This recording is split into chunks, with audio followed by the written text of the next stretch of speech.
Hola a todos, muy buenas noches y bienvenidos a este nuevo directo en el canal de YouTube que, aunque se emite principalmente en el canal de YouTube, podéis presenciar desde las diversas redes sociales en las que estoy presente, tanto Twitch, Facebook como Twitter, LinkedIn, etcétera. Este es un directo, como algunos de los que venimos haciendo durante las últimas semanas, que está apadrinado por la Universidad de las Hespérides. Como ya he explicado en otras ocasiones, pero permitidme que lo recuerde brevemente, la Universidad de las Hespérides es una nueva universidad que se acaba de crear en España, que hemos creado entre un grupo de inversores, de profesores bastante heterogéneo.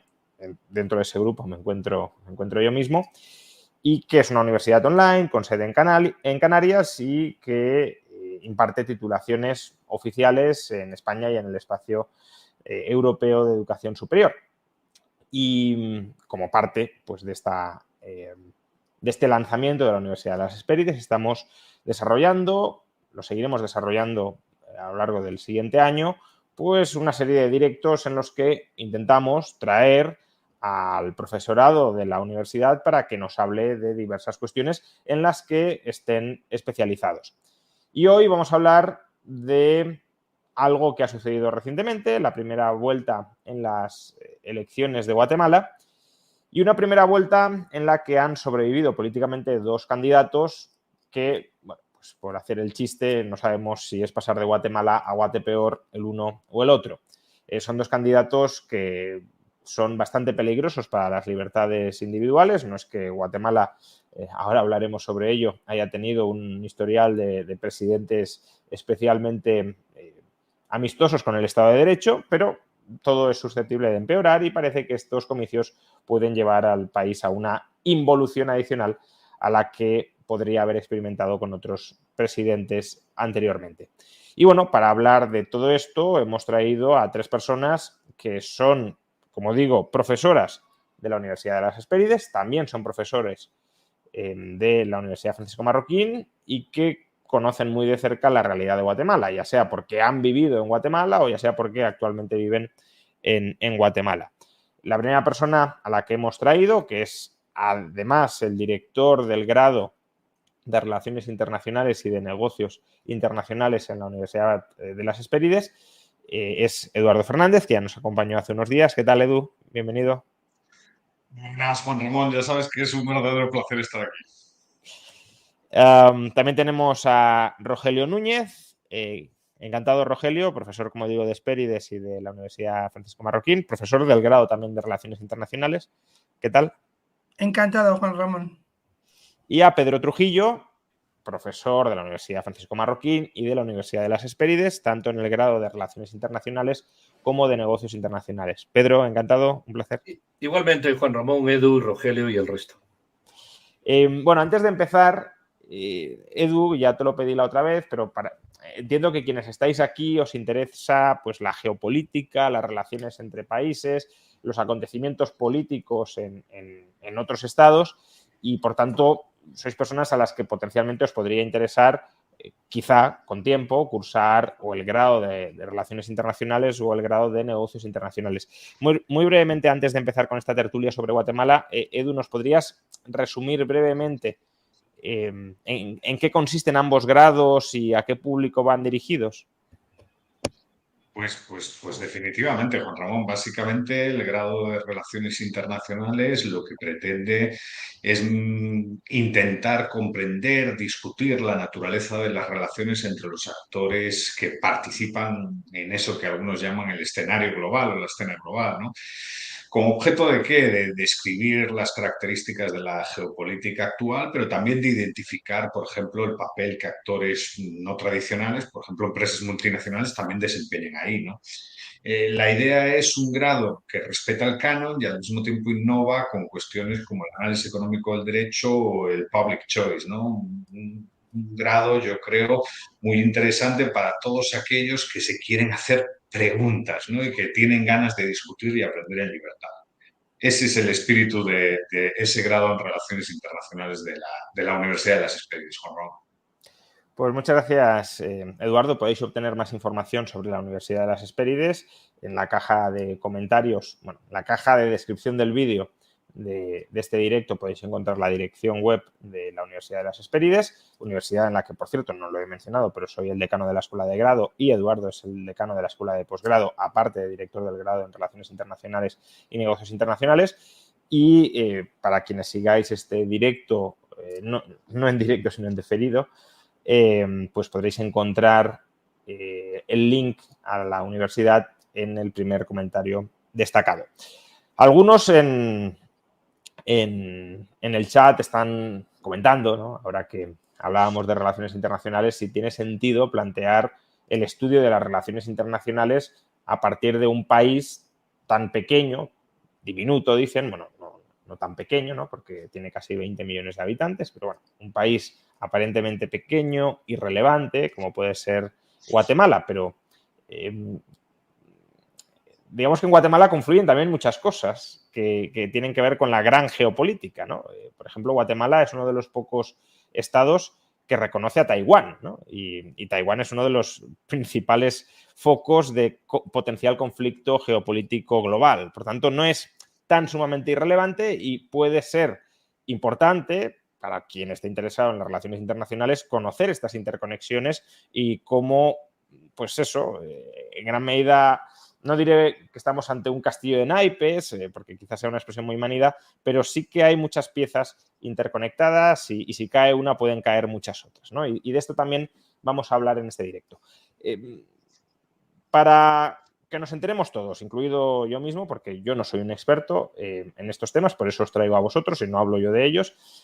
¿Podéis hacernos un resumen de cuál ha sido la evolución de la democracia guatemalteca desde la recuperación de esta democracia y cómo ha ido evolucionando políticamente hasta llegar a las elecciones actuales? Y a partir de ahí ya hablamos de las elecciones actuales. Un breve resumen para quienes no estén ubicados en el contexto político guatemalteco. No sé, cualquiera de vosotros. Pedro, ¿no? Pedro, ahí tiene que animarse Pedro Trujillo, hombre. Exacto. No, nos animamos, yo que vivo acá. En el año 86 se restablece la democracia, la restablece un militar que había dado un golpe, Mejía Vítores, y a partir de ahí, más que una evolución de la democracia, ha sido una involución de la democracia. Los parámetros que se establecieron en la Constitución después de una dictadura, digamos que eran aceptables, tan aceptables como puede ser una Constitución que se confecciona en una dictadura, pero aceptable.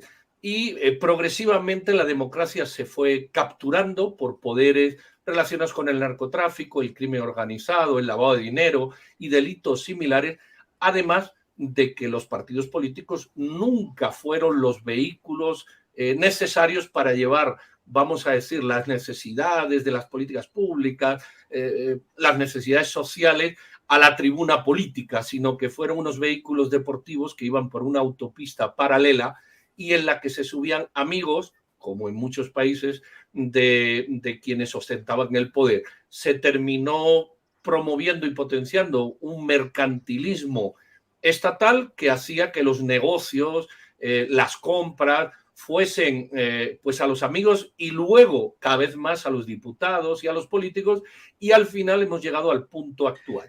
El punto actual es un desencanto social enorme, no ya entre izquierdas y derechas, que realmente habría que ver si aquí ha habido alguna vez izquierdas y derechas en su concepción tradicional, ¿verdad?, del espectro político, sino entre depredadores y menos depredadores. Yo no sé si todavía, porque eso queda por demostrar, existen los no depredadores o los honestos que nos puedan hacer pasar el canal sin mojarnos los pies. Así estamos.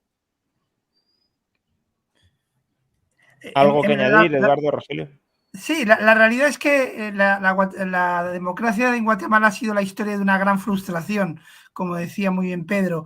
El Estado ha sido ineficaz y ineficiente, los partidos políticos en realidad no han existido, no ha existido un sistema de partidos en Guatemala que ha ido deteriorándose cada década y desapareciendo. Los partidos, como decía Pedro, efectivamente no han articulado las necesidades de la población, la pobreza, la desigualdad, la inseguridad también han sido elementos muy importantes. La economía ha estado atrapado en fenómenos clientelares y cooptada en cierto modo por grupos de interés. Entonces, en realidad, lo que decía Pedro, lo que nos encontramos ahora es una historia de una larga frustración de la población que en este momento se ha materializado en algo que Pedro, al que yo sigo mucho y escucho mucho, está constantemente recordando, y yo creo que es lo más importante. Entre voto nulo y voto en blanco, casi el 25% de la gente que votó se inclinó por esta opción, fíjense. Es decir, ganó el voto nulo sobre la primera votación, que fue la de Sandra Torres, y mucho más la de Bernardo Arévalo. Eso nos indica que la población guatemalteca está desesperada, está huérfana de alguien que articule sus intereses. Carlos Pineda, que fue ese personaje populista, por resumirlo de una forma muy breve, fue el que claramente intentó articular más esa frustración, pero al quedar fuera de la contienda electoral, el votante guatemalteco se refugió en el voto nulo y el blanco, y en la sorpresa que fue Semilla y Bernardo Arévalo. Que solo comentarte una cosa, Juan Ramón, yo no creo que sea parangonable Arévalo y Sandra Torres. Francamente, creo que no es tanto un duelo izquierda-derecha, sino que lo que es sobre todo es un duelo entre el sistema y un intento de cambio. No sé si será un cambio a mejor o un cambio a peor, pero por lo menos un intento de cambio por parte de Bernardo Arévalo. Luego hablaremos más detalladamente sobre los dos posibles nuevos presidentes de Guatemala y las distintas opciones que conllevan. Edu, no sé si quieres añadir algo. En cualquier caso, sí me gustaría que recogierais una reflexión adicional, porque tanto Pedro como Rogelio habéis planteado pues un proceso político de involución democrática continuado durante las últimas décadas. Sin embargo, el país sigue estando muy mal, pero durante las últimas décadas ha prosperado, se ha enriquecido. Es decir, la Guatemala de 1986 probablemente era muchísimo más pobre que la Guatemala de hoy. Y ya no digo para ciertas élites, sino incluso en términos más o menos generales. Entonces, también me gustaría que reflexionáramos sobre esto, ¿no? ¿Cómo es posible que si ha habido una involución continuada de la política, la economía probablemente lo hubiese podido hacer muchísimo mejor, pero no lo ha hecho catastróficamente? No ha sido Venezuela, para entendernos, ¿no? No, definitivamente. Vamos a ver, Guatemala es una... A los que nos escuchan y no son guatemaltecos, que estoy seguro que muchos guatemaltecos nos están escuchando, pero Guatemala es una democracia de tercera ola y quizás el problema está en las expectativas, ¿no? En todo proceso de transición a la democracia hubo unas expectativas muy altas que iban dirigidas pues, a resolver una serie de problemas que formaban parte un poco del ADN guatemalteco y que tenían que ver no solo con cuestiones de pobreza, también tenían que ver pues, en algunas situaciones, y se ven los acuerdos de paz, con cuestiones étnicas, con cuestiones de desigualdad, bueno, unos temas que había ahí. Y claro, el sistema pues ha sido pues, un sistema que se ha dedicado a las élites se han dedicado a utilizar el Estado para enriquecerse. Las élites han patrimonializado el Estado y han utilizado el Estado como un instrumento de enriquecimiento, ¿no? Ahora, dicho esto, efectivamente el país ha prosperado, ¿eh? Y dicho esto, y a pesar de los problemas, hay algunas libertades que evidentemente no estaban garantizadas antes de la transición a la democracia y que posteriormente se están, pues obviamente fuera de riesgo, aunque algunas ya están en riesgo en la actualidad. Ahora, dicho esto, sí, o sea, es un sistema que empieza con unas expectativas muy altas y que progresivamente va generando frustrados. Y lo que dice Rogelio, pues es muy cierto, ¿no? Al final, yo creo que en los últimos tiempos hemos visto como dos grandes picos de frustración.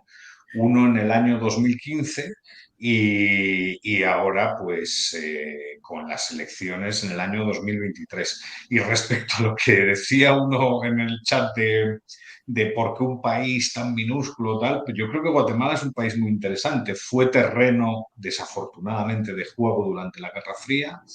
Es uno de los países clave en Centroamérica y también es un país clave para las relaciones con Estados Unidos. Tiene la cuestión de Taiwán, cuestión que mejor si alguna de las opciones gana puede desaparecer. O sea, es un país que es, creo, más relevante de lo que muchos piensan, ¿no? Pero claro, en cuanto a las elecciones, pues efectivamente lo ha resumido Rogel, ¿no? O sea, el ganador ha sido el voto nulo. El voto nulo casi 17,5%. Si sumamos el voto en blanco, que es casi un 7%, 6,99, pues la suma, digamos, llega casi al 24%, ¿no? De la población, que es la opción mayoritaria, sin lugar a dudas, ¿no? El gran ganador ha sido la suma de voto nulo y de voto blanco, y eso lo que evidencia es que pues mucha gente rechaza el entorno y la oferta política existente y desea otra cosa, ¿no?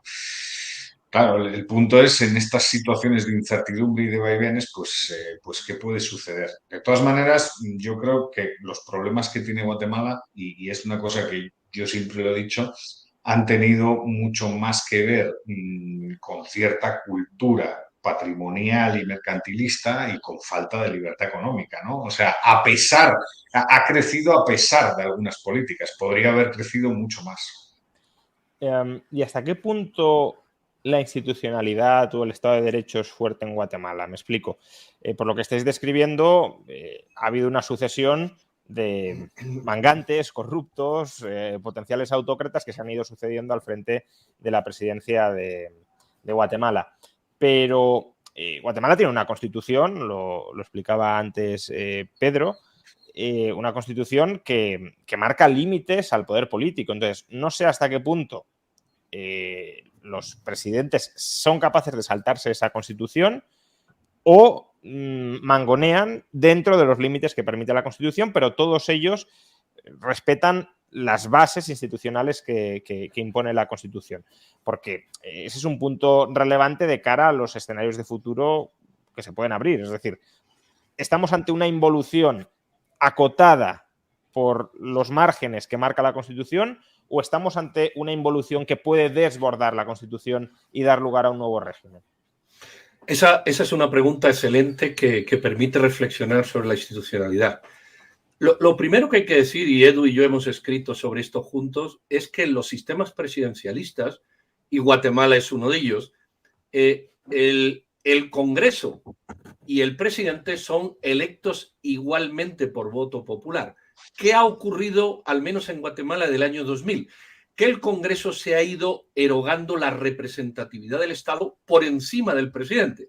¿Y qué ha ocurrido en el otro lado? Que el presidente quiere ser el representante y el jefe del Estado por encima del Congreso. Ejemplos que hemos visto de esto: El Salvador, cuando el presidente no tiene la mayoría de la Cámara y entra a la Cámara y dice sin Cámara no puedo hacer nada, la Asamblea. O lo estamos viendo también en Colombia, esa disfuncionalidad, diría yo, del poder dentro del presidencialismo. Dicho esto, voy a poner un simple ejemplo. 2. La ley de servicio civil, el funcionario, la ley del funcionariado no se aplica aquí con la rigurosidad que se debiera. Con lo cual, cada partido político que llega nombra del orden de 5, 6, 7 u 8 mil amigos, sean embajadores, directores generales, con lo cual el servicio público no es tal, sino que es el servicio al que te nombró. Hay una relación nombrador, digámoslo así, que hace que el ciudadano quede fuera de todo eso. Eso yo creo que ya afecta seriamente la institucionalidad y el servicio público. Y hay otra cosa interesantísima. Si usted lee la Constitución de Guatemala, establece la pirámide judicial, que es la de todos los países. Una Corte Suprema, unas Cortes de Apelaciones o intermedias y unos juzgados de primera instancia.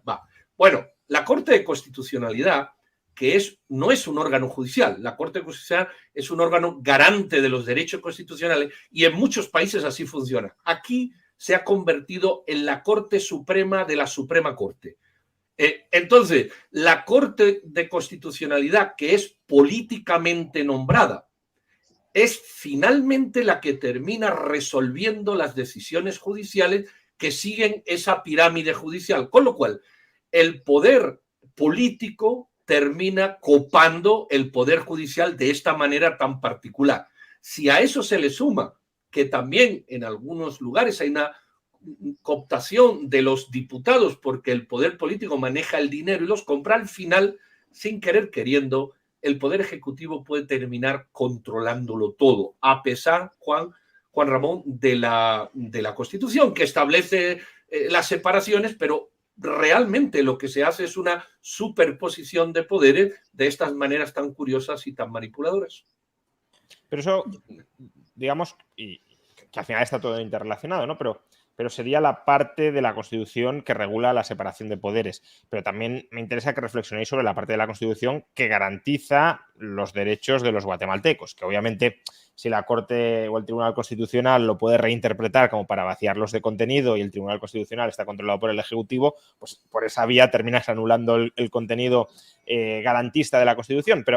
Pero bueno, es cierto que puede haber una especie de guerra civil dentro de los poderes del Estado y que, sin embargo, los límites que marcan los derechos fundamentales más o menos se respeten. O no lo sé, eso es lo que os pregunto. Si va más allá de la lucha entre poderes y también llegamos al extremo de que los derechos fundamentales recogidos en la Constitución son papel mojado, o pueden ser papel mojado.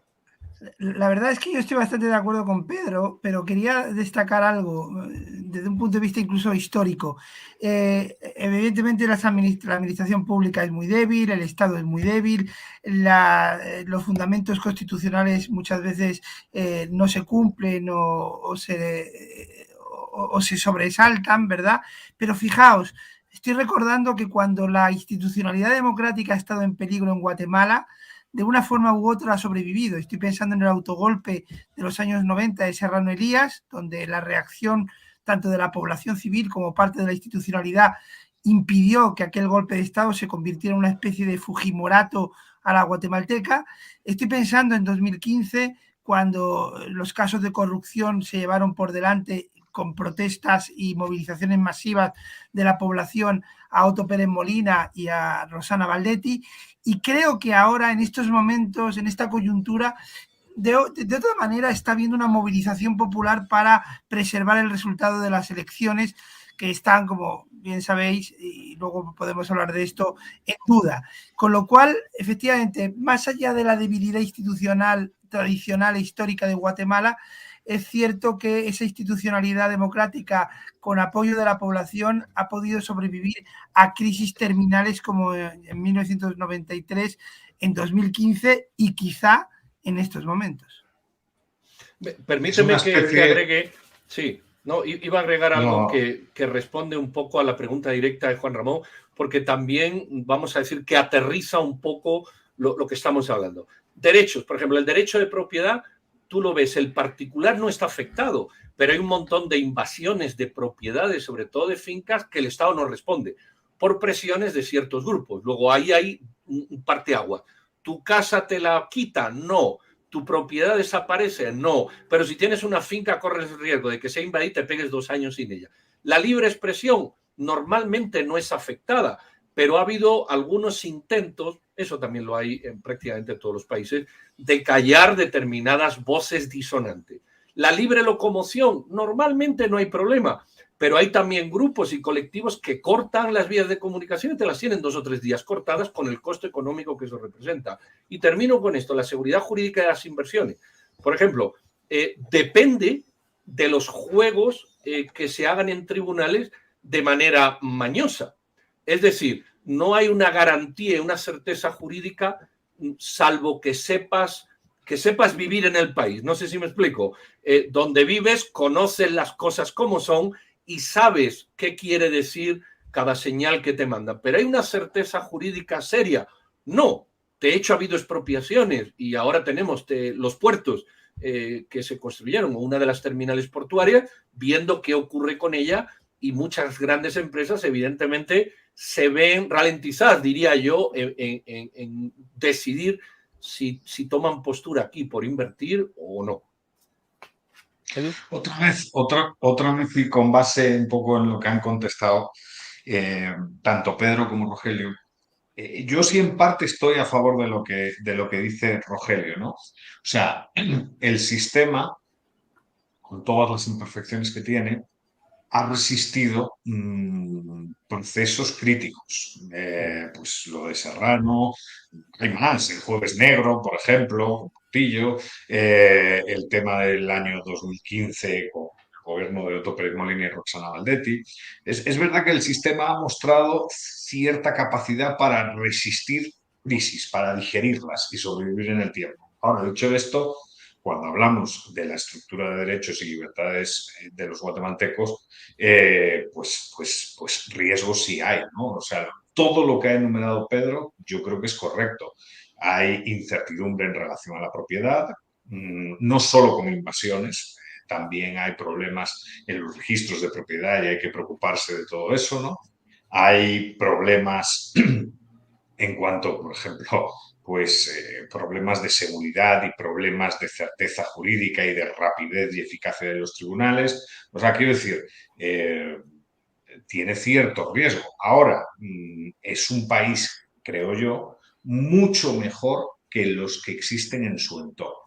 O sea, cuando comparamos, y a pesar de los riesgos, si evaluamos, por ejemplo, pues la situación del vecino México en la actualidad, Honduras, El Salvador, ya no digamos Nicaragua, Guatemala es el país que lo hace mejor con diferencia en ese sentido. Bien, pues aterricemos a las elecciones presidenciales de este año. La segunda vuelta es el 20 de agosto, si no recuerdo mal. Por tanto, el 20 de agosto, salvo sorpresa, tendremos nuevo presidente en Guatemala o presidenta. Estamos hablando de dos políticos, Sandra Torres y Bernardo Arévalo. ¿Nos podéis describir brevemente cuál es el perfil de cada uno y más o menos qué implica o cuál es el significado político que gira alrededor de él, ¿no? Es decir, incluso si lo podéis, para la audiencia española, ya sé que hay mucha distancia, pero si podéis buscar algún tipo de paralelismo, pues Sandra Torres vendría a ser una figura similar a, y Bernardo, que ya imagino que no lo hay, porque no tenemos a ningún político que sea ex primera dama de otro presidente, pero bueno, más o menos, aunque sea en el arco ideológico, y Bernardo Arévalo lo mismo, ¿no? Y luego ya os preguntaré más en concreto por alguno de ellos. Bueno, Sandra Torres se definió socialdemócrata en 2018, se divorció de su esposo para poder participar en las elecciones porque la ley impedía que siendo esposa del presidente te pudiera... Obviamente eso el presidente, Pedro, para quien no... Era Álvaro Colón. Álvaro Colón, un socialdemócrata cuyo partido pertenece a la Internacional Socialista. A la Internacional Socialista. La señora, los tribunales no la dejaron porque entendieron, obviamente, que aquello era un fraude de ley, y en las siguientes elecciones, 2015, 2019, se volvió a presentar, en las dos quedó finalista y en las dos perdió. Lo curioso de la última es que el candidato, que es el actual presidente, en la primera vuelta obtuvo más o menos, ¿verdad? 600.000 votos. Y ella 1.200.000, o sea, le duplicó el número de votos en la primera vuelta. En la segunda vuelta, el presidente actual, que había sacado 600 votos, sacó 1.900.000, triplicó, y ella, que había sacado 1.200.000, se quedó en 1.600.000 o por ahí. Eso nos dice cómo es una perdedora permanente. Y esta era su última oportunidad. Ella es Sandra Torres. Ha pasado de esa definición poco real de socialdemocracia de 2018. Recordemos que Sandra Torres y su esposo fueron a condecorar a Fidel Castro. Intentaron ingresar en Petrocaribe a toda costa.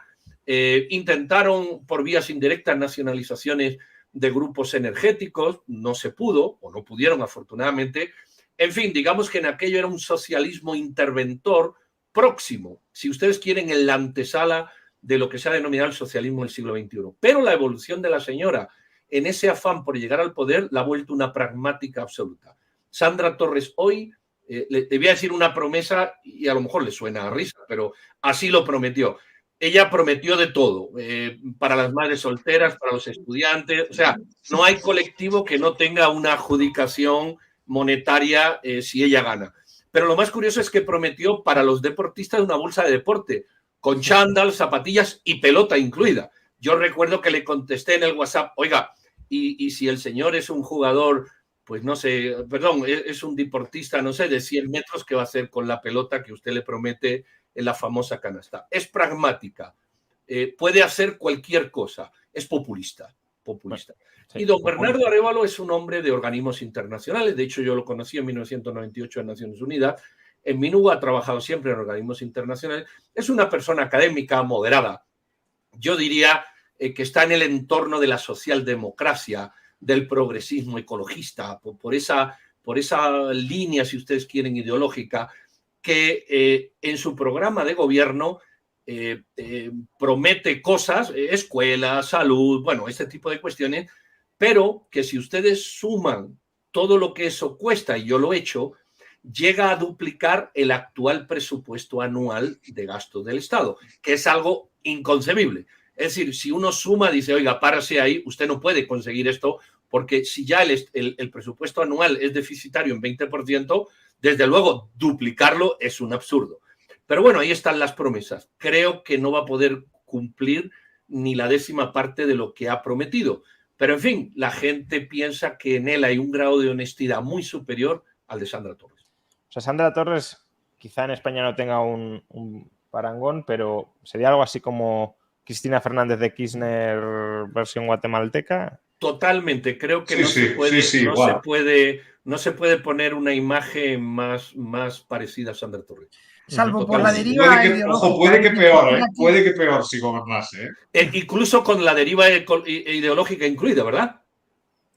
Sí, bueno, pero Cristina Kirchner siempre ha sido peronista y radical en su postulación, en sus posturas ideológicas, mientras que a Sandra Torres, como bien ha dicho Pedro, la hemos visto evolucionar, o pragmáticamente de esa socialdemocracia casi cercana al socialismo del siglo XXI, y ahora está situado en un conservadurismo muy pronunciado. Incluso su vicepresidenciable, mejor dicho, es un pastor evangélico, está claramente apelando a los valores tradicionales, está hablando del peligro del comunismo, de que van a venir los porabortistas, que sería Bernardo Arévalo.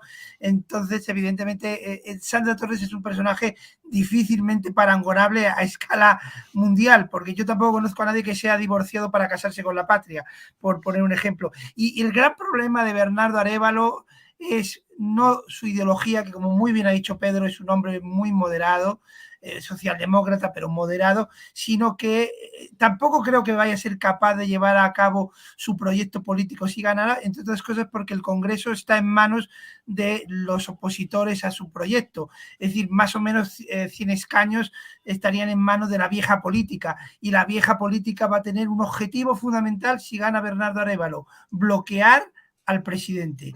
Y ahí vamos a entrar como también decía muy bien Pedro, en un choque de trenes institucional, como lo estamos viendo en Chile, como lo estamos viendo en Colombia, como lo estamos viendo en cierto modo en Brasil. Es una escala bastante, mejor dicho, es una tendencia muy regional el que los presidentes estén prácticamente maniatados por los congresos opositores. Edu, porque habéis pintado a Bernardo Arévalo como un moderado, pero yo también he escuchado a gente que lo ha calificado de ecocomunista o de socialista del siglo XXI. Entonces, yo no tengo ni idea. Por eso, no, yo te aseguro mira, yo te voy a decir, Juan Ramón, yo creo que cuando uno ve los programas, o sea, vamos a ver, Sandra Torres es, como ha dicho Pedro, una mujer pragmática. Es una mujer que viene de la guerrilla guatemalteca, que se reconvierte en una organización socialdemócrata y que, como está obsesionada, como todos los políticos, por otra parte, con la obtención del poder, pues está dispuesta a hacer lo que sea. Pero cuando uno se sumerge en lo que dicen por escrito, pues la UNE sigue hablando de lo de siempre, sigue hablando de desigualdad, sigue hablando de políticas económicas intervencionistas, aunque sí es cierto que ahora ya se introducen cosas como convivencia social y armonía, detalle ahí conservador, gestión política, una mejor gestión política, que esto es un chiste porque todo el mundo sabe que esta señora, bueno, tiene grabaciones que evidencian una corrupción obscena en el pasado. Y luego, claro, Semilla y su líder, el señor Arévalo, pues evidentemente, claro, Arévalo es, como también han dicho, ¿no? Un diplomático, un sociólogo y una persona bueno, que viene de ese mundo de las organizaciones internacionales. Tiene cierta aurea mística porque es hijo de Juan José Arévalo, presidente guatemalteco de la década de los 40. Pero cuando vamos también al programa, equidad es una palabra central en el programa de Semilla, ¿no? Plurinacionalidad, reconocer la pluralidad del país, impulsar una economía humana, que ya todos los que estamos aquí más o menos sabemos qué se entiende por eso. Ecologismo. Vamos a ver, por un símil a los españoles es más Madrid, ¿no? Es literalmente ese tipo de formación de izquierda que asigna un rol muy importante al Estado y a la tecnocracia y que obviamente, pues eso sí, no tiene ese pasado pues de corrupción y de tal que sí se observa en Sandra y en la UNE, ¿no? Y que en Semilla pues no se observa, pero vaya, en términos económicos están muy lejos del liberalismo. Además hay una cosa, Bernardo Arévalo es el mayor del grupo. Esto es importante, porque como en todos los partidos hay muchas corrientes. Y yo me atrevería a decir que Bernardo Arévalo es el más moderado de todo el partido. Quizás por la edad, quizás por la experiencia, quizás por sí mismo. Si nos vamos a buscar de alguna manera dentro de esa corriente de Semilla grupos, vamos a decir, de una izquierda menos moderada o más acentuada, la gente joven, que es la mayoría que hay en Semilla, desde Samuel Pérez y otras diputadas. De hecho, el secretario general es Samuel Pérez. Bernardo Arévalo pasaba por ahí, ¿verdad? De alguna manera. Creo que son más intensos en lo que hemos expuesto que el propio Bernardo Arévalo, que es un hombre moderado, bastante moderado. ¿Y en qué sentido el partido puede impulsarle a hacer cosas que no quiere hacer? Porque hasta cierto punto, guardando mucho las distancias, pero sería quizá un caso similar al de Perú con Pedro Castillo, que era un candidato que no era el líder del partido y que tenía al partido presionándole para que fuera más radical, incluso para que iniciara un proceso constituyente que él aparentemente no quería iniciar, ¿no? Entonces no sé si aquí, no lo sé, se puede dar algo parecido o Bernardo Arévalo tiene el control del partido e impondrá su agenda si es presidente. No, yo no creo que tenga el control del partido, ni mucho menos. Además, se dan otras circunstancias que hacen que una vez electo, si lo fuera, pierda todo valor, que es la no reelección presidencial. Es decir, si Bernardo Arévalo es electo y no responde al partido, el partido lo va a presionar porque las siguientes elecciones irán contra el partido por este círculo que acabo de decir. A mí me da que el carácter de Bernardo Arévalo no es una persona que se va a dejar presionar fácilmente por una corriente más joven. Hay que recordar que de los diputados y de las cabezas pensantes juveniles en el partido hay un problema, y es que en Guatemala no se puede ser presidente hasta los 40 años porque la Constitución lo impide. Con lo cual vamos a ver un hervidero juvenil, si se le quiere denominar así, ¿verdad?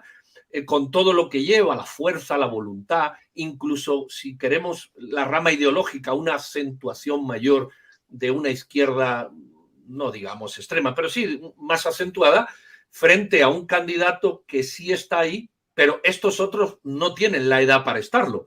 No sé si me explico, se crea un vacío generacional importante, que a ver a quién buscan, que eso es otro tema. Y el costo de Bernardo Arévalo lo paga el partido. Bernardo Arévalo, si llega a la presidencia, tiene que hacer algo. Y el gran problema, como decía Rogelio, es que el Congreso no lo va a dejar. ¿En qué se va a traducir esto?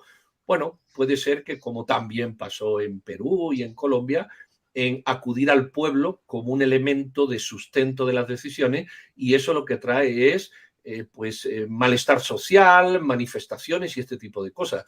Porque, desde luego, con el apoyo del Congreso no cuenta en absoluto. Tiene 23 diputados, no tiene más. Está claro que Semilla, desde mi punto de vista, a día de hoy, con el contexto, en caso ganas en la segunda vuelta, está en una posición muy débil, ¿no? O sea, estamos hablando de 23 diputados en un país en el cual el Poder Legislativo tiene 160 diputados. Para sacar adelante, por ejemplo, una reforma constitucional o similar, se necesitan eh, claro, 2/3 de la Cámara. Entonces, no es una situación fácil. Eso eh, pues promovería a lo mejor una situación de bloqueo, que yo soy muy partidario de las situaciones de bloqueo, pero lo que sospecho es un poco lo que dice Pedro, por los mensajes de algún líder, ¿no?, del partido. Llamar a la calle, ¿no? Eso ya es más problema, porque al final ahí sí se generan ciertas, o sí se pueden generar ciertas tensiones. Dicho esto, yo creo que Semilla es más plural de lo que la gente lo ve. O sea, Semilla, sí es cierto, la narrativa es un partido socialdemócrata de izquierda o de nueva izquierda, urbano, que a lo mejor habría que meterle más cabeza, ha aprovechado, digamos, el que hayan eliminado a un competidor por la izquierda, que es el MLP, y le ha beneficiado en algunas zonas del país, en otras no. En las ciudades es donde pues, más o menos ha triunfado, si no estoy equivocado. Bueno, la gente que no es de Guatemala no, pero Quetzaltenango, Guatemala, Zacatepec, son lugares donde ha Semilla cosechado un buen resultado. Eh, pero luego dentro hay facciones como todo, ¿eh? Hay public choice, o sea, hay facciones compitiendo por su cuota de poder y hay facciones desde las más quizás duras y radicales de extrema izquierda hasta facciones más socioliberales, moderadas, que probablemente no deseen un cambio constitucional ni cosas así, ¿no? ¿Qué quiero decir? Hay de todo y el problema es que al interior de las organizaciones la competición no solo es entre organizaciones, bien sabemos que también es al interior de las organizaciones y me imagino que a día de hoy al interior de Semilla pues hay una competición fuerte. Ya habéis comentado que si ganara Arévalo estaría maniatado por el Congreso, por tanto no podría impulsar gran parte de su agenda política, pero dejando esa cuestión institucional de lado, que es importante, me gustaría que de alguna manera nos hicierais ver qué modelo de Estado, si tuviesen plenos poderes, querrían implantar tanto Sandra Torres, como Bernardo Arévalo. Es decir, no sé si Arévalo está pensando en una especie de socialdemocracia a la europea que importar dentro de las limitaciones del país a Guatemala, y si Sandra Torres lo que busca es mantener el establishment actual sin grandes cambios. Es decir, ¿cuál sería el horizonte que cada uno de ellos plantea para el país? Bueno, Sandra Torres ya ha gobernado, quiere decir, ha gobernado como primera dama, pero era mucho más. Y Rogelio, perdón, lo de Sandra Ortega está muy bien. Bueno, Sandra Murillo, diría yo. Lo de Sandra está muy bien. Ella ha gobernado como poder fáctico durante el gobierno de su marido y era la que en realidad llevaba la política social, entre comillas, que era una política fundamentalmente clientelar. Y no nos engañemos, también ha cogobernado de 2015 apoyando a Morales primero, a Jean Mattei después, etcétera. Entonces, efectivamente, lo que tú dices yo creo que sería un más de lo mismo, con gran capacidad de gobernabilidad porque sabe pactar y puede pactar, pero creo que eso provocaría a su vez un incremento de la frustración social, ¿verdad? Y yo también estoy de acuerdo contigo, creo que en la mente de Bernardo Arévalo está efectivamente una socialdemocracia a la europea y también un poco el ser heredero de su padre. Su padre creó el sistema guatemalteco de salud pública, por ejemplo, y creo que ese estado intervencionista es el que está, muy a la socialdemocracia europea, es el que está en la mente de Bernardo Arévalo. Pero, como bien decimos, no va a tener ni poder político ni capacidad financiera, ni muchísimo menos para llevarlo a cabo, con lo cual creo que ambos experimentos conducen a la frustración o conducirían a la frustración. O sea, sería algo, salvando, claro, la enorme diferencia generacional, como el caso de Gabriel Boric en Chile, es decir, alguien que quiere importar el modelo europeo, más o menos serio dentro de sus coordenadas ideológicas y con un partido muy dividido y con alas más radicales de lo que representa Boric. Hay varios datos que refuerzan lo que ha dicho Rogelio, que yo suscribo. Sandra Torres, desde 2008, o mejor dicho, la UNE desde 2008 cuenta como mínimo con 1/3 del Congreso y 1/3 de las alcaldías, como mínimo. Y a través de las políticas de la UNE podemos ver hacia dónde va Sandra Torres. Ella es un pragmatismo de las fuerzas dominantes, es decir, el status quo. Ella va a mantener el status quo a cualquier precio y a cualquier costa. No hay la menor duda. Y el problema es que lleva muchas campañas, entre comillas, debe mucho y evidentemente esta es su última oportunidad, con lo cual vamos a decir que estaría entre la espada y la pared en esa situación hipotética. Bernardo Arévalo, de 340 alcaldes que tiene el país, solo ha obtenido uno.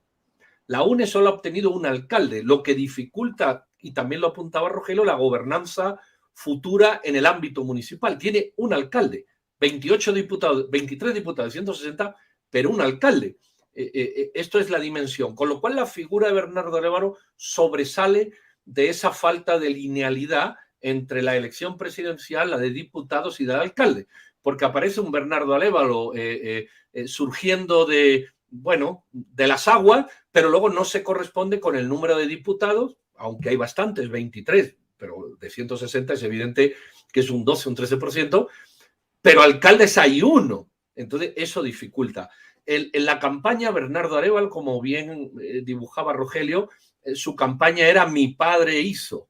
Es decir, hay un anclaje a la revolución a los años, a la década dorada, como dicen, o del 44 al 54. ¿Cuál es el problema? ¿O qué haría él? Duplicar el presupuesto, que ya hemos dicho. Creo que no tiene los pies en el suelo. Es decir, es una propuesta política que no tiene los pies en el suelo. Y hay varios vectores que van a influir, gane quien gane. Hay dos vectores importantes, independientemente de quién dibuje ese horizonte que tú preguntabas. Uno, hay un hartazgo social enorme que puede estallar de cualquier manera o en cualquier momento o seguir ahí. Y luego también está un tema que no sale, la mitad de la población es indígena. Y otro tema, la mitad de la población es evangélico-cristiana y muchas iglesias neopentecostales, con todo lo que eso lleva de radicalismo. Esos vectores transversales, independientemente del modelo, que ya más o menos, no más o menos, lo ha descrito muy bien Rogelio, y yo más o menos he aportado algo, estos vectores transversales son fundamentales. ¿Y cómo van a responder a la presión de los Estados Unidos? ¿Y existe algún riesgo con alguno de ambos candidatos de que, no me refiero a riesgo político en el sentido de, parece que no hay mayoría en el Congreso, pero si hubiese fuerza suficiente o si alguno de ellos, aunque no puedan repetir sus partidos, etcétera, ganaran tracción en próximas elecciones, ¿hay algún riesgo de que se abra un proceso constituyente en Guatemala o eso no está en los planes de nadie? Yo eso lo veo tan difícil, tan enormemente difícil. Ahora, yo eso no lo veo imposible porque hay un riesgo, sí hay un riesgo, quizás muy pequeño, ¿verdad?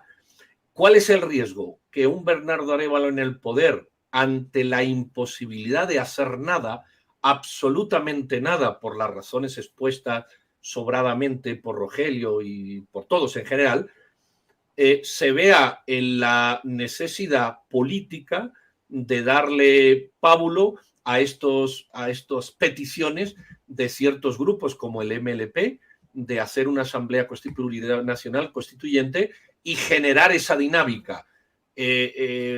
¿Lo haría? Yo creo que no. ¿Lo podría hacer? Bueno, en política nada es imposible y habrá que ver cuando uno esté entre la espada y la pared si es lo único que queda para hacer saltar la tapa de la olla de presión. No lo sé. O sea que al final el sistema actual no corre riesgo más allá de que se oriente en una dirección o en otra. No es como en otros países hispanoamericanos donde si ganaba un determinado candidato veíamos sí o sí un cambio de régimen y a partir de ahí el abismo. Aquí estamos, pues nos iremos más un poquito en esta dirección, nos quedaremos donde estamos, pero más o menos el panorama político no cambiará de manera radical. Correcto.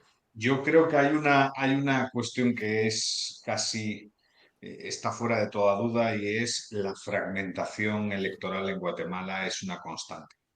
Y al final el poder legislativo está muy fragmentado y eso contraintuitivamente sí eleva los costes para tomar decisiones, los costos de coordinación pues suben, pero al mismo tiempo vacuna frente a todas estas cuestiones, ¿no? Porque en cierto sentido, sí, el presidente puede optar si quisiera una reforma constitucional, que yo creo que no la quiere, pero si la quisiese, podría optar por otros mecanismos, la Constitución así lo determina, pero la cosa es que también tiene que ser consciente de quién la ha votado. O sea, yo creo que a día de hoy el perfil, la sociología del votante de Semilla es más conservador de lo que los líderes de Semilla son conscientes, ¿no? O sea, es un partido urbano, pero no es el votante tan progresista. Semilla ha capitalizado hartazgo con el sistema, corrupción de un gran número de partidos y ellos se libran de esa etiqueta de corruptos y tienen y aprovechan y capitalizan políticamente pues la decencia en términos de no haber manipulado presupuesto público, ni haber patrimonializado el Estado, ni tal.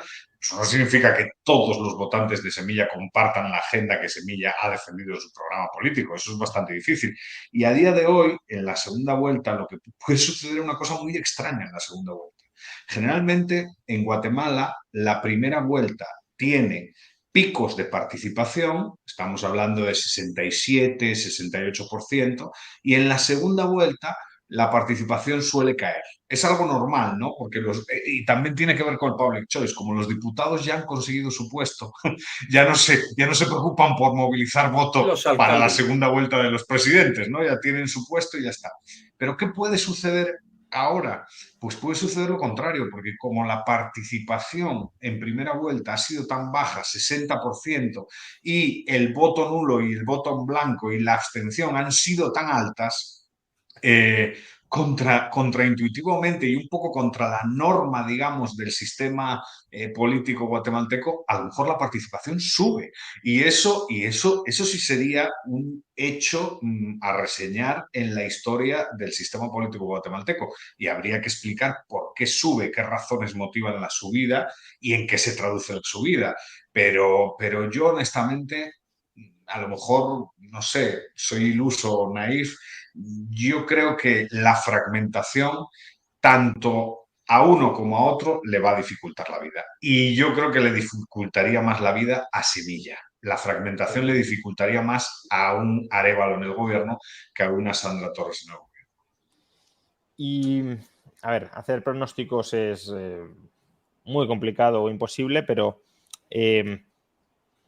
¿qué sensación tenéis de lo que puede suceder? Porque habéis pintado a Sandra Torres como la eterna perdedora, como una persona que genera mucha animadversión y que al final consigue que todos los demás se unan en su contra y salga derrotada, pero también habéis dicho que ha ido evolucionando y se ha ido adaptando camaleónicamente para reducir esa desafección y no sé si ahora tiene verdaderas opciones de ganar o si Arévalo volverá a hacer como ha ocurrido antes, volverá a aglutinar todo el voto anti-Torres y puede salir elegido.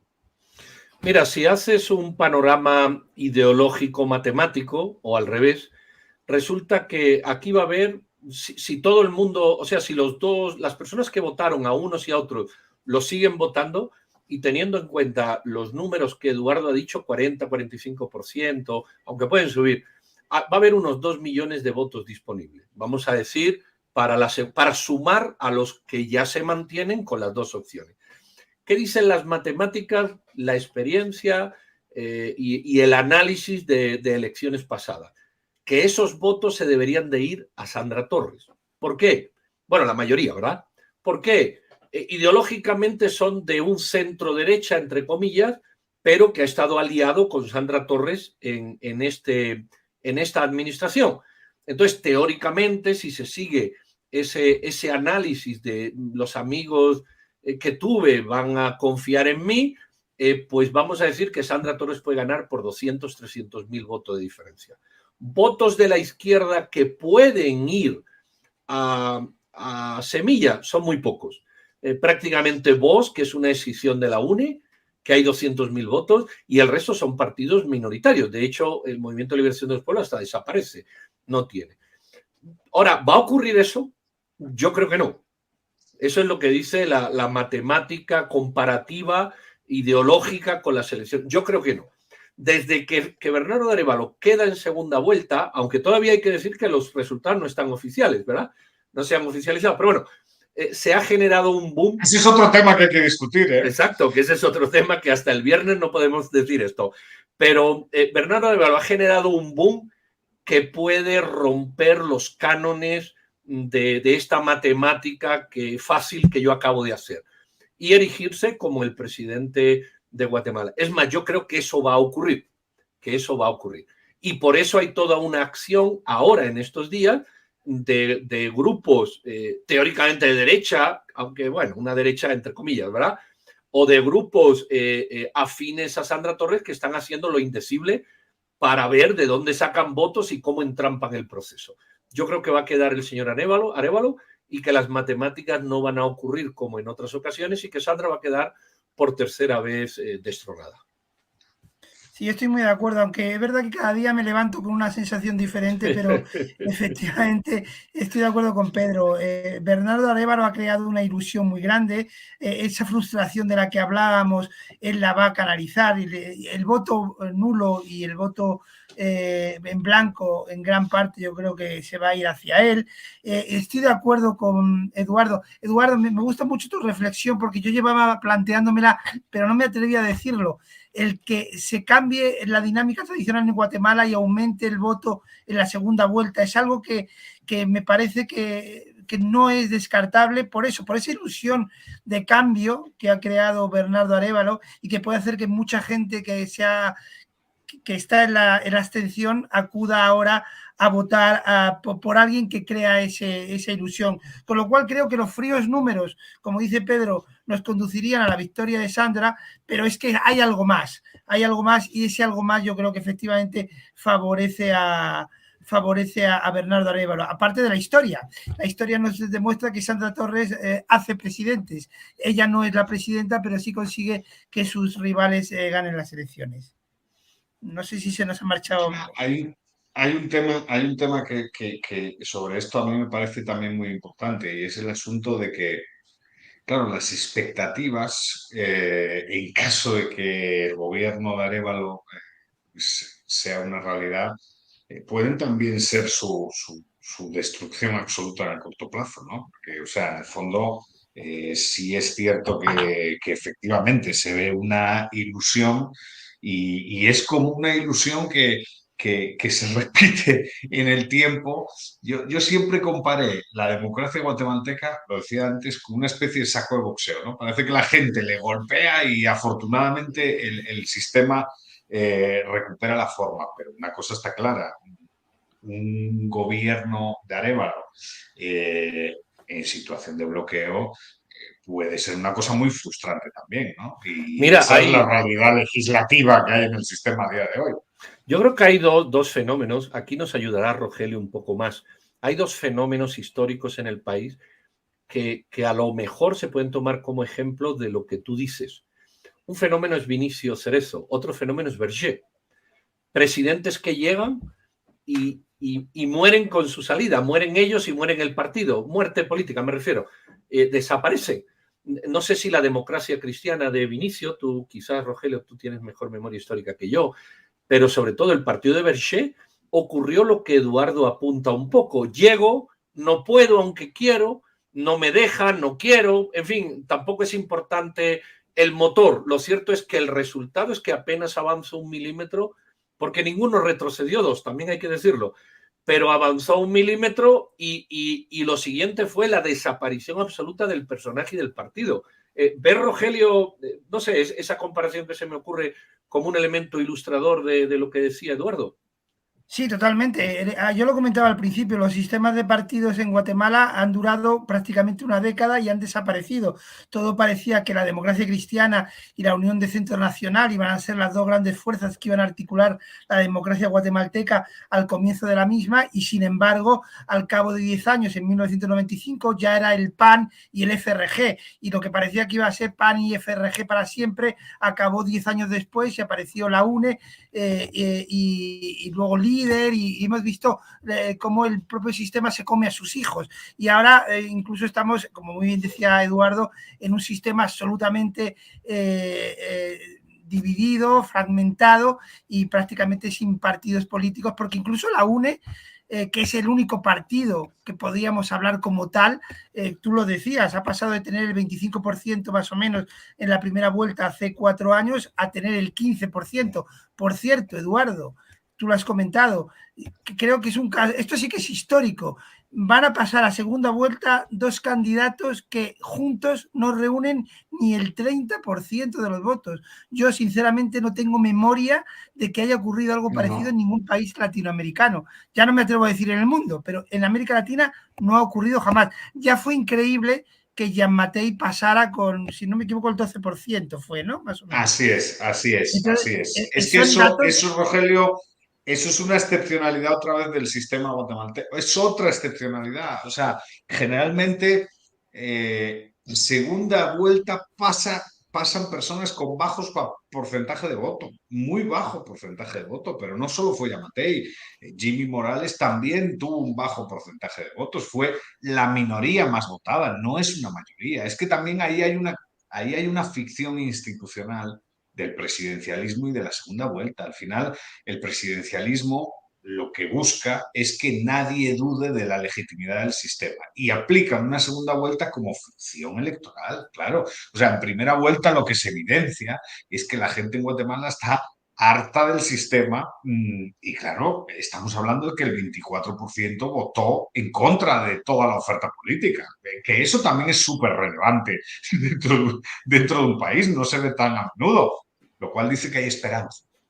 Porque esa gente que vota en contra y que no votó, en el fondo también tienen capacidad crítica. Antes de pasar al capítulo internacional, aunque sea brevemente, habéis hablado mucho de hay mucho descontento en Guatemala, hay mucha decepción con el sistema. Ahora Eduardo dice hay esperanza porque la gente que no se adhiere al sistema pues puede traer cambios. Pero, ¿qué tipo de cambios serían necesarios para que ese descontento social desapareciera? Porque, como hemos dicho, crecimiento económico ha habido. Es decir, cierta mejoría en las condiciones económicas la ha habido. Pero, ¿qué falta? ¿Es una cuestión de transparencia y de limpieza institucional, que no se robe masivamente, ausencia de corrupción, ausencia de privilegios? ¿O también hay una parte significativa de la población que también querría un estado de bienestar al estilo europeo o eso no es tan relevante? No sé. Mira, todos los indicadores, todos sin excepción, que uno tome para América Latina en general, para Centroamérica en particular y específicamente para Guatemala, te dicen que hay 2 problemas, rule of law y control of corruption. Es decir, el Estado de Derecho y la corrupción. Esa es la causa, entiendo yo, la génesis, no las consecuencias, no, son la causa de todos los problemas. Tenemos una Corte Suprema de Justicia, que ya expliqué antes que no es tan suprema, pero ahí está, que lleva 3 años que se tenía que haber cambiado y no se ha cambiado. Pues imagínense la sensación en el ciudadano y en el inversor, de decir, bueno, hay una Corte Suprema que lleva 3 años prorrogada. Recuerden la discusión que hubo en España, ¿verdad? Cuando en España ha pasado algo. Exacto, bueno, justamente me estaba acordando de eso ahora. Pero no 3 años, ¿verdad? 3 años. Entonces. Aquí más de 3 años. Más de 3, bueno, pues. Entonces, ese es el gran problema. ¿Qué hay que hacer? Yo creo que aquí hay 3 o 4 pilares institucionales que reforzar, que asentar, que construir. Uno de ellos es regular el tema de la justicia, es decir, a la justicia hay que entrarle, el Estado de Derecho. Otro es la función pública, no podemos seguir con funcionarios a dedo, eso no funciona así, no porque son amigos, bueno, sobra que yo lo explique el tema. El tercero es la transparencia. Y el cuarto, que es un problema en el mundo, y quizás sea muy atrevido que lo saque aquí, pero lo tengo que sacar, es que la gente entienda qué es la democracia y hasta dónde se estira la democracia. Porque hay gente que piensa que la democracia, y esto pasó con los acuerdos de paz, creo que Juan Ramón hacía una pregunta al principio, yo tomé unas notas, luego ya no salió, pero las voy a retomar ahora. Los acuerdos de paz proponían un 6% de crecimiento anual sostenido del Producto Interno Bruto. Este país ha crecido entre 3 y 3 punto algo, excepcionalmente una vez 4. Conclusión, cuando tú planeas comprarte un adosado y una casa en la playa y un Porsche con lo que te va a tocar en la 11, es evidente que tus planes tienen unas debilidades brutales. Y claro, con el tiempo te frustra. Eso es lo que pasó aquí. Y la gente pensó, viene la democracia y los acuerdos de paz, ya está todo arreglado. Sin darse cuenta que la democracia no arregla nada, entre comillas, no sé si me explico, arregla muchas cosas, pero no te da de comer necesariamente, establece unas condiciones para que tú te levantes a las 5 de la mañana con un pico y una pala y empieces a construir el futuro.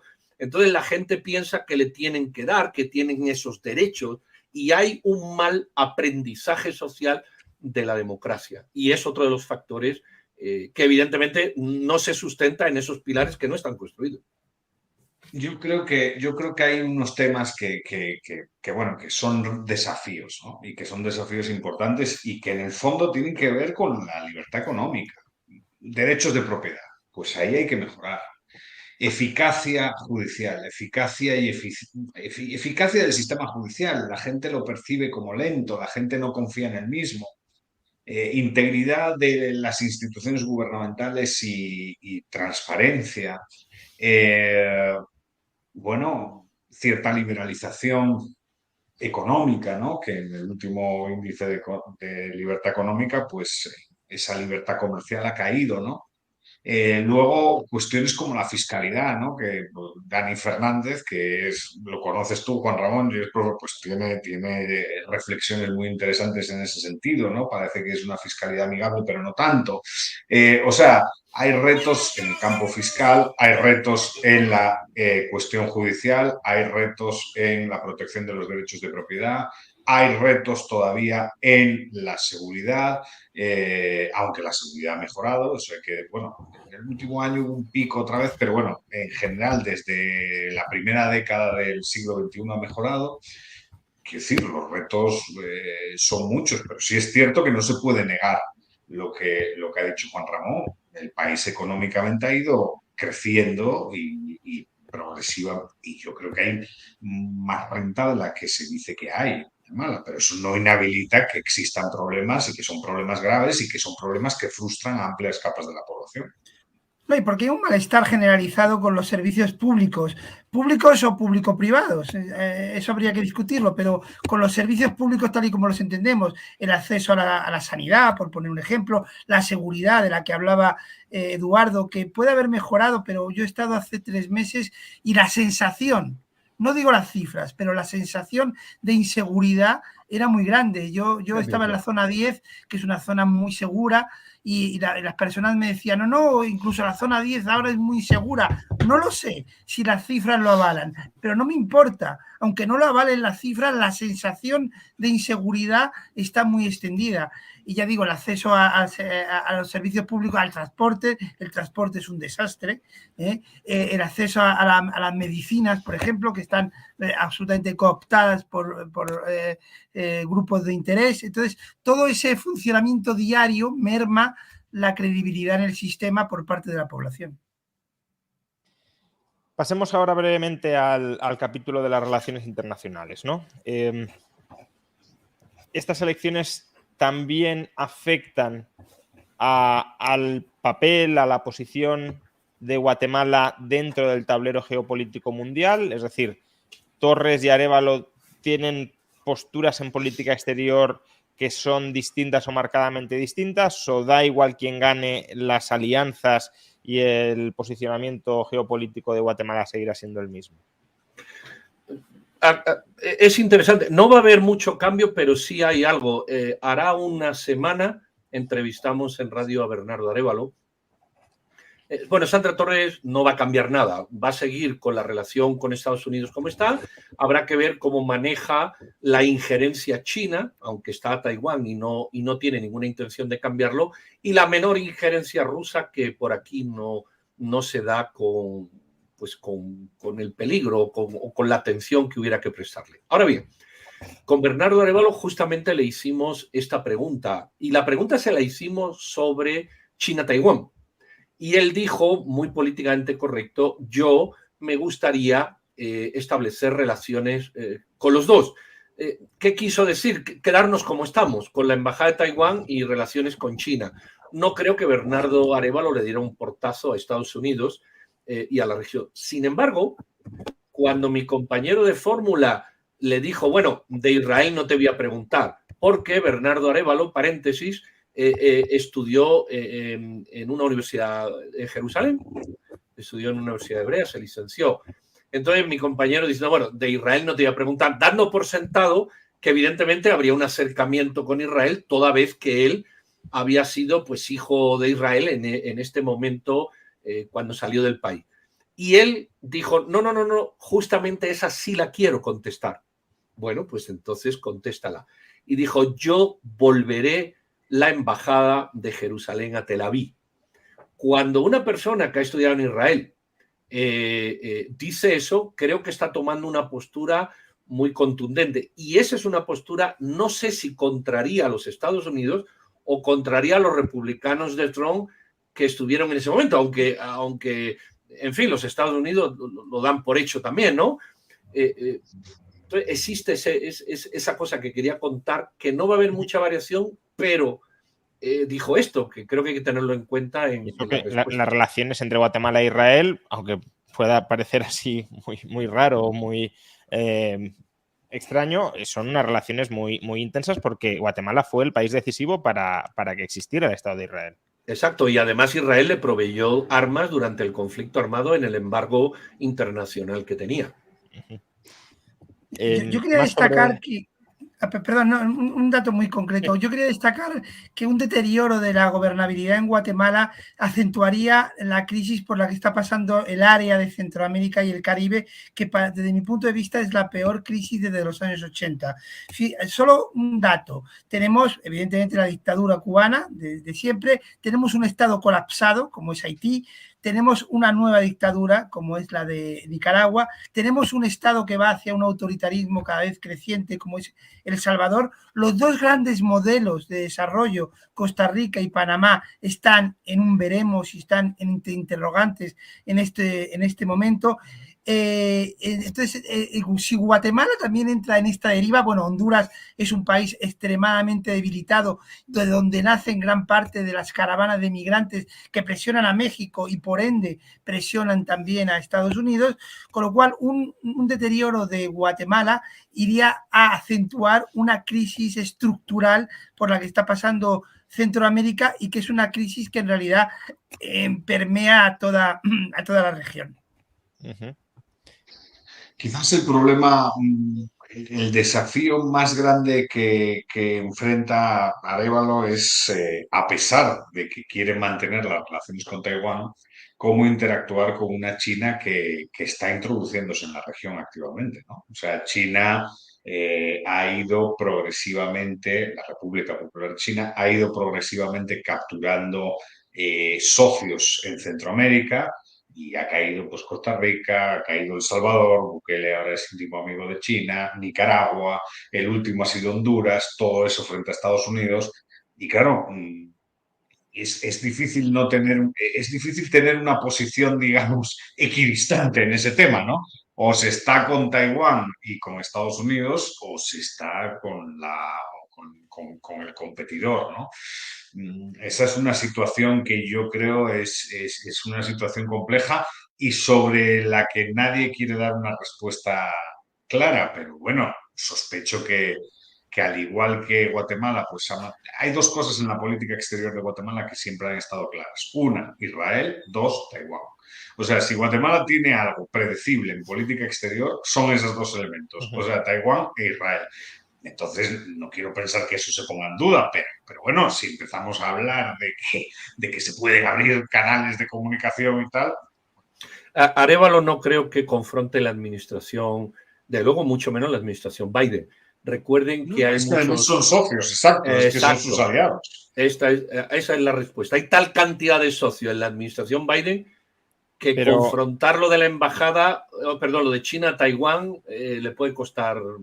Pero, y si volvieran los republicanos, porque al final a Biden le puede quedar año y medio. Entonces, mirando un poco más a largo plazo, ahí sí que podría haber más fricciones con el establishment republicano en Estados Unidos. Si tú le pones una administración republicana de corte trumpista, no otro republicano, vamos a decir, no otra administración republicana, una administración republicana de corte trumpista en el año 2026, cuando lleva 2 años de administración, cuando ya ha cambiado la fiscal general actual y él la ha puesto, o lo ha puesto, él tiene que elegir la nueva o el nuevo fiscal general. En un estado crítico de confrontación nacional porque nadie le concede nada y necesita un salvavidas, pues oye, está subiendo la teoría del riesgo o está subiendo el riesgo con esa teoría mucho, o más de lo que había. Todavía no lo pongo alto, pero sí sube en ese escenario entre la espada y la pared de una manera más contundente.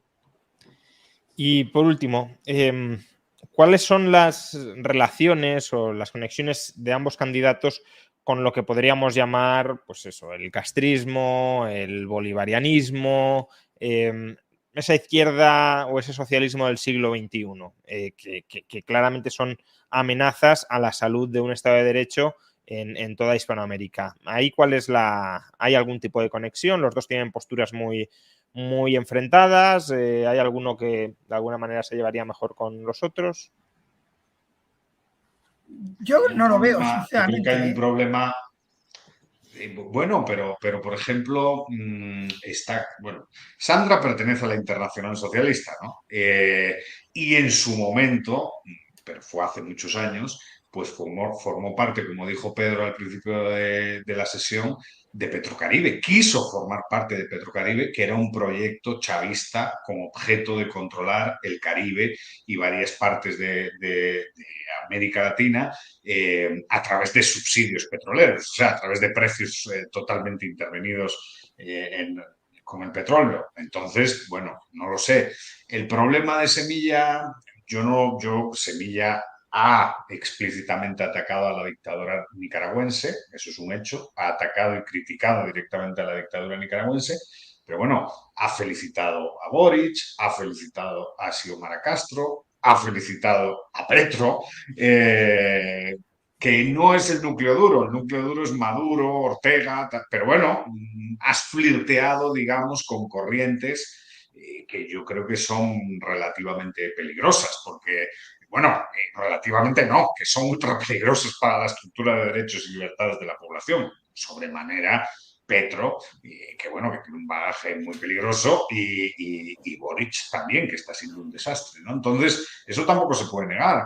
O sea, sí han felicitado a esos gobiernos, sí han ido a la toma de posesión, si no estoy equivocado, de Xiomara Castro de Celaya, que no es precisamente tampoco una amiga de las libertades individuales y del libre comercio. Entonces, bueno, eso también hay que decirlo, por honor a la verdad, ¿no? Ahora, Sandra, el bagaje de Sandra también es muy peligroso. Yo veo Sandra más cerca, aunque parezca extraño, de los postulados de Bukele.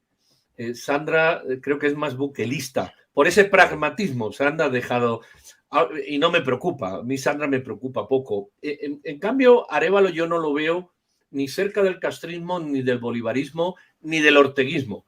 Lo veo cerca, si me permiten, de algo muy peligroso, que no es eso, ¿verdad? Que es Brasil, México y Colombia, que me parece una tríada de un socialismo del siglo XXI-II, es decir, de un cierto autoritarismo democrático, no sé si eso tiene sentido, lejos del autoritarismo dictatorial.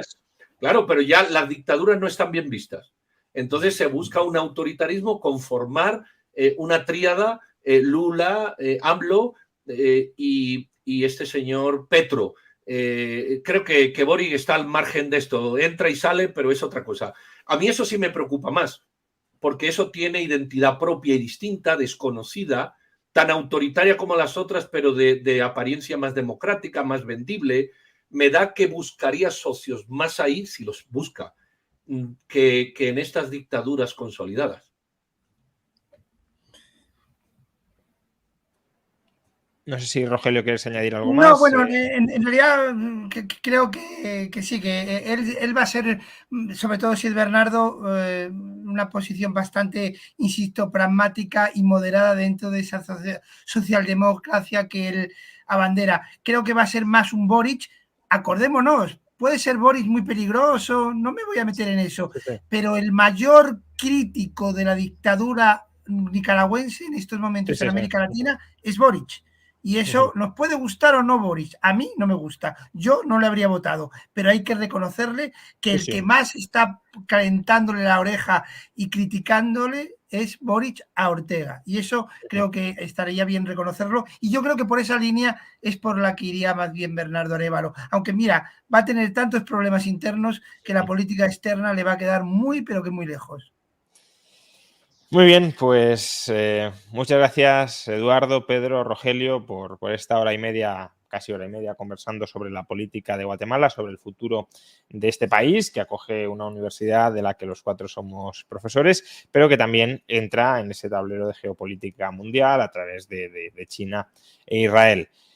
Muchas gracias, además, a la Universidad de las Hespérides, de la que también los cuatro somos profesores, por haber hecho posible este directo, y muy en especial el grado de Relaciones Internacionales y de Negocios Internacionales que dirige Eduardo, y que ahora mismo tiene el proceso de inscripción abierto para todos aquellos que el próximo 2 de octubre deseen comenzar la formación, el grado universitario, ya sea en Relaciones Internacionales o en Negocios Internacionales. Podéis obtener más información en el link que aparece en la descripción del vídeo. Pues lo dicho, muchas gracias a todos.